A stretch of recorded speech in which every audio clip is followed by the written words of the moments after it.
Okay, so when you're trying to get a handle on something really complex, you want to understand it Yeah. without getting like totally bogged down in the jargon. Right. That's what we're doing today. I love that. We're going to look at why traditional psychoanalysis Yeah. has often missed the mark with autistic people, Yeah. especially those who are gestalt language processors. That's right. So yeah, really important. it is so important to unpack, because if we want to find more understanding and effective ways to support mental well-being, Totally. these insights can really reshape the way that we think about therapy itself Yeah. and the way our brains work. Absolutely. So our main source for this deep dive Okay. is an article by Jaime Hoerricks, PhD. Okay. It's called What Psychoanalysis Gets Right and Still Misses About Autism, a plain language reflection from the margins. And it's based on their academic work, Sitting with Invisible Difference, Psychoanalytics and Autism. Wow. So Powerful type. it is. Yeah. So think of this deep dive as us sifting through Right. all of that experience and research Yeah. and bringing you the most crucial perspective, Totally. especially from someone with lived experience. Absolutely. So our mission today Okay. is really straightforward. Yeah. We really want to understand why Okay. the typical format of talk therapy Yeah. can be a difficult fit for autistic people, especially those who are gestalt language processors. Yeah. We're going to explore how their communication styles differ Okay. and highlight some of the exciting new ideas Yes. for therapeutic approaches that are truly respectful and effective for them. I'm here for it. Me too. Let's do it. So we're going to be looking at Yeah. some of the foundational concepts in psychoanalysis Okay. and see how they appear Yeah. when we consider autistic experiences. Okay. Hopefully this will spark some huge aha moments, I love it. not just in understanding autism more deeply, but also in thinking more broadly about Yeah. how we all communicate and connect Yes. within those therapeutic relationships. I love it. Okay, Yeah. so Yeah. let's get to it. Let's go. What is this fundamental mismatch that we're talking about? Okay. Why does traditional talk therapy so often miss the mark for gestalt language processors Yeah. and other autistic individuals? Yeah. A central challenge lies in the very bedrock of traditional talk therapy. Okay. It often emphasizes this step-by-step, real-time verbal processing of feelings and experiences. Yeah. But for many autistic people, and particularly for those of you who are gestalt language processors, this simply isn't the natural way you engage with language or your own inner landscape. So it's so key to understand how different gestalt language processing can be. Yes. It's not about constructing sentences word by word in the moment. Right. Instead, language often comes in Yeah. these complete chunks. Yeah. So it's like scripts, echoes of things you've heard, fragments of phrases. Right. And these chunks carry a lot of meaning, Yeah. even if they don't directly answer the therapist's Yeah. immediate linear question. Right. And that can be so confusing for a neurotypical therapist. Yeah. Yeah. So what might sound like a non sequitur, Yeah. something out of left field, Yeah. maybe even a relevant phrase Right. to a neurotypical therapist, could actually be a really significant attempt at communication from a GLP. Yeah. Dr. Hoerricks points out that this scripting can sometimes be misread as avoidance. Right. As if the person's deliberately not engaging with the therapeutic process. Yeah. Similarly, silence. Right. Which for an autistic person might just be the time that they need to process information. Yeah. Could be wrongly interpreted as resistance. Right. Or emotional withdrawal. Yeah. And when a metaphor does surface, Right. it might be seen as confusion Yeah. on the part of the client, rather than a genuine and insightful attempt to convey a feeling or an idea. Right. And that element of time delay is so important to keep in mind. Yeah. You can't always expect someone to instantly Right. put complex emotions into words in that moment. Totally. As Dr. Hoerricks shares, sometimes the full understanding of what they meant or how they felt only comes hours or even days after the therapy session. Right. The typical pathways for immediate verbal expression just aren't always readily available. Right. So it brings us to this core question for you to consider. Okay. What happens when the fundamental way therapy is structured assumes a way of knowing and expressing that an individual simply experiences differently or can't access on demand. Yeah. So it's like trying to use a tool for a task that it wasn't designed for. Right. The individual isn't necessarily unwilling. Totally. The system itself isn't set up to truly accommodate their unique way of being. Right. And what's really powerful about the piece we're exploring, Sitting with Invisible Difference, is that it actually comes from within the field of psychoanalysis and acknowledges this very failure. Wow. Yeah. Powerful. So it's not an outsider looking in and critiquing. Right. It's a self-reflective look at where things have gone wrong. Yeah, that's a crucial point. Yeah. The paper makes a clear admission that psychoanalysis in its traditional forms has historically fallen short in its attempts to support autistic individuals. And the authors argue that this isn't due to some inherent unknowability on the part of autistic people, but rather because the foundational frameworks and theories used were primarily developed based on neurotypical development. This inevitably led to autistic differences being interpreted through a lens of deficit as something lacking. Yeah. So the goal of this paper is significant. It is. It's not just saying we made some mistakes. It's actively trying to re-examine those really core psychoanalytic concepts, things like transference, the therapeutic frame itself, and even ideas around narcissism, intellectualization, and obsession, asking how these concepts shift and need to be understood when viewed through the lived experience of autistic individuals. So there's this call for a fundamental shift in how therapists approach their autistic clients. It's about truly slowing down, reevaluating those deeply ingrained expectations around communication, the expression of emotions and connection. It's about meeting autistic individuals with genuine respect for their unique internal world rather than trying to mold them into a neurotypical way of being. Exactly. Okay, so let's delve into some of these psychoanalytic concepts that the article reframes. Let's start with countertransference. Okay. What is that? Yeah. So in therapy, countertransference refers to the therapist's own emotional responses to the client. These feelings can be conscious or unconscious. And traditionally are viewed as potentially valuable pieces of information. They can offer the therapist insight into what the client might be experiencing emotionally, even if those emotions aren't being expressed verbally in a direct way. But as the article highlights, with autistic clients, these feelings in the therapist can often be misread. For example, a therapist might find themselves feeling confused or even a sense of emptiness during a session and mistakenly attribute that to the autistic person being withdrawn or emotionally unavailable to the therapeutic process. But the reality could very well be that the autistic individual is communicating. But in ways the therapist isn't trained to recognize, perhaps through those gestalt language chunks, through subtle shifts in body language, or even through their silence, which, as we discussed, could be a sign of depth internal processing rather than an absence of feeling. And as Dr. Hoerricks emphasizes, there's also the real possibility of projected discomfort. The therapist's own feelings of inadequacy or uncertainty in the face of different communication styles might unconsciously be placed onto the autistic client simply because their way of being triggers something unresolved in the therapist.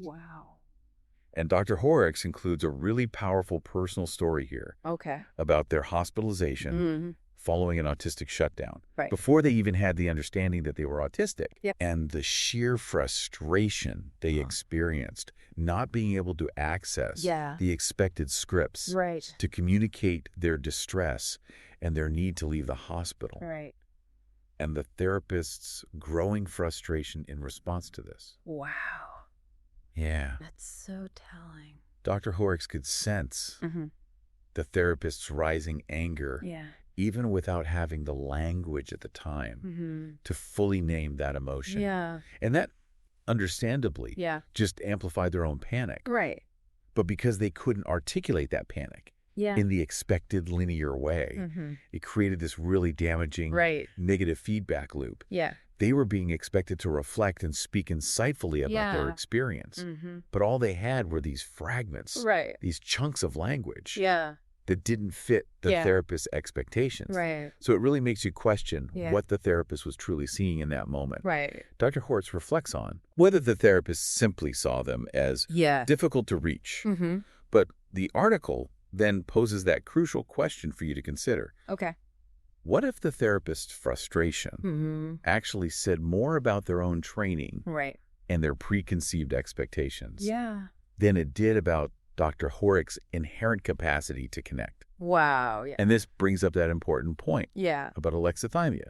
So the real difficulty some autistic individuals experience in identifying and expressing their own emotions and how the absence of easily expressed emotion can be so easily and wrongly interpreted as refusal or a defensive posture rather than a genuine difference in emotional process. So it really underscores the vital need for therapists to be incredibly aware of their own internal reactions and to consciously avoid immediately attributing those feelings to the client without first considering the very real possibility of neurodivergent communication styles and different ways of processing emotions. Let's move on to this idea of the frame. So the established structure and expectations of therapy sessions in theory. This consistency is meant to create a sense of safety and predictability. But how can this play out differently? And sometimes negatively for autistic individuals? Well, while structure and routine can indeed be incredibly important and beneficial for many autistic people, their participation within the established therapeutic frame might look quite different from what neurotypical therapists typically expect. For instance, a therapist might anticipate that greetings and partings will become more relaxed and less formal over time as the therapeutic relationship develops. However, an autistic person might always need those transitions to be predictable and consistent and perhaps even involve a very specific set of words or actions each time. So the article shares another really illuminating personal example about a therapist becoming frustrated because Dr. Hoerricks wasn't settling into the work quickly enough at the beginning of their sessions. The assumption made by the therapist was that this was some form of avoidance or resistance to engaging with the therapy.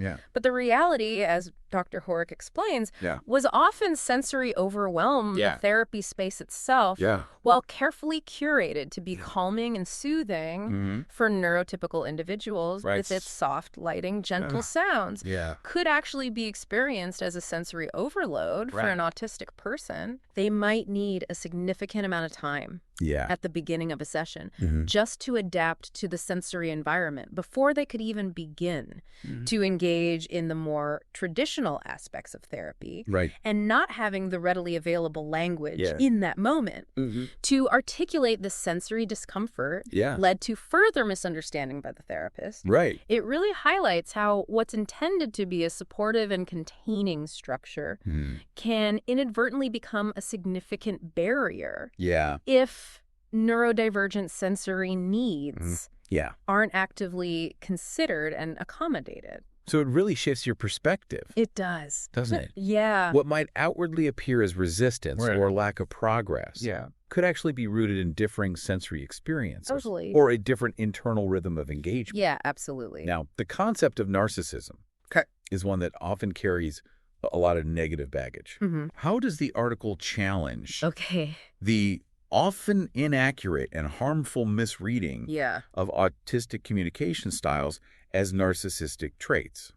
The article directly tackles this issue, pointing out that autistic people are unfortunately often wrongly perceived as narcissistic due to their particular communication styles, especially when they focus on precision in language or express a strong insistence on factual correctness. However, the article powerfully argues that this isn't driven by a sense of superiority or a desire for self-aggrandizement. Instead, for many autistic individuals, clarity and precision in communication are fundamental to feeling safe and oriented in a world that can often feel incredibly ambiguous and confusing. So what might look like someone trying to dominate a conversation by correcting others or focusing intently on details is actually, more often than not, a crucial strategy for staying grounded. Totally. And ensuring that they are truly understood in their interactions. And for those of you who are gestalt language processors, this becomes even more nuanced, doesn't it? Yes, precisely. Gestalt language processors often rely on reusing what Dr. Hoerricks refers to as scripts. These are whole phrases or verbal patterns that have been successful for them in past communicative interactions. They might try using these familiar scripts in new and different contexts, hoping that they will fit and convey their intended meaning. When these scripts don't land as intended by the listener, it can unfortunately be misconstrued as rigidity, pedantry, or even condescension, when the individual's original intention was simply to connect and communicate. Using the best linguistic tools that they had readily available. And Dr. Hoerricks' personal anecdote about trying to carefully explain to a therapist why a particular metaphor that they used felt so unmooring and disruptive to their understanding is so insightful. It wasn't about trying to win an argument or assert intellectual dominance. It was about the metaphor actually disrupting their cognitive processing and making the entire conversation feel nonsensical and difficult to follow. So it really underscores the crucial difference between narcissistic grandiosity and a fundamental, deeply felt need for clarity and cognitive orientation. That's such a key distinction to make. It is. One is fundamentally driven by ego-based needs. The other stems from a basic and very real need for cognitive and sensory coherence in navigating the world. Let's turn our attention to the concept of intellectualization. Traditionally within psychoanalysis, this is often viewed as a defense mechanism, a way of overthinking and analyzing in order to avoid experiencing uncomfortable feelings directly. So how does the autistic experience challenge this particular viewpoint? The article offers a really insightful and important counterpoint here for you to consider for many autistic individuals, and particularly for those of you who are gestalt language processors and may also experience alexithymia. Deep thinking and careful analysis aren't necessarily a way of avoiding emotion. In fact, they can actually serve as a crucial pathway to understanding and ultimately processing those emotions. So that's a really significant shift in perspective. It is. From the traditional view. So instead of being seen as a barrier that prevents feeling, intellectualization can actually be a vital tool that facilitates access to those emotions. Exactly, because emotions might not always arrive with clear and readily identifiable labels for someone with alexithymia. The deliberate process of building understanding through the use of metaphors, creating mental models, utilizing familiar scripts, and engaging in repetition can become absolutely essential. Dr. Hoerricks beautifully describes this as a process of echoing ourselves into clarity. Individuals might process things in a seemingly backward way, perhaps starting with words or phrases that feel like they're in the vicinity of the emotion, and then carefully working to see if those words can unlock the underlying feeling. So the common therapeutic advice to just sit with the feeling that is often given can be completely unhelpful and even feel invalidating for this kind of processing. Dr. Hoerricks' analogy of needing to build a strong raft. I love this analogy. I do too. Before attempting to swim in open water is so vivid and resonant. It really is. The active analysis isn't avoidance. Right. It's the necessary construction of a safe and stable structure that allows them to even approach the emotion in the first place. Without that carefully built raft, the feeling doesn't magically become clearer. It's more likely to become overwhelming and lost in a sea of confusion. It truly highlights the critical need for therapists to deeply honor the unique shape and form of an individual's processing style, even if it looks significantly different from their own expectations and preferred ways of working. Missing that crucial analytical process means potentially missing the very emotion they're trying to help the client connect with. Finally, let's consider the idea of obsessions within psychoanalysis. These are often interpreted as being symbolic representations of repressed unconscious material. So how does the autistic experience reframe these intense and often very specific interests? The article compellingly argues that for autistic individuals, what might appear as obsessions from an external perspective are often vital sources of anchoring, a sense of embodiment, a feeling of familiarity, and even a form of self-care.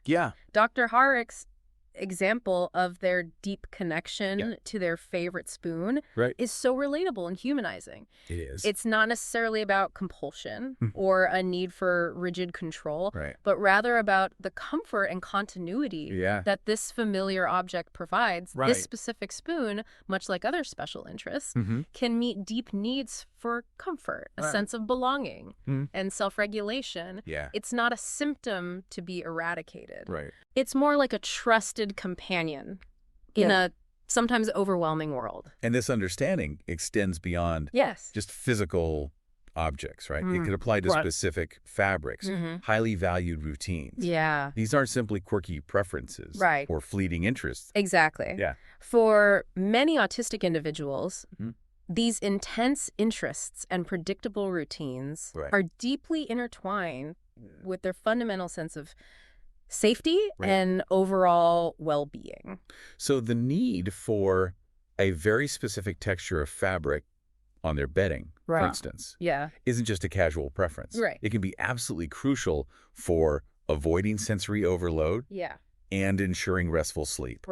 These seemingly small details are often integral parts of their internal world and how they effectively navigate their daily lives. And importantly, these so-called obsessions can also be deeply relational.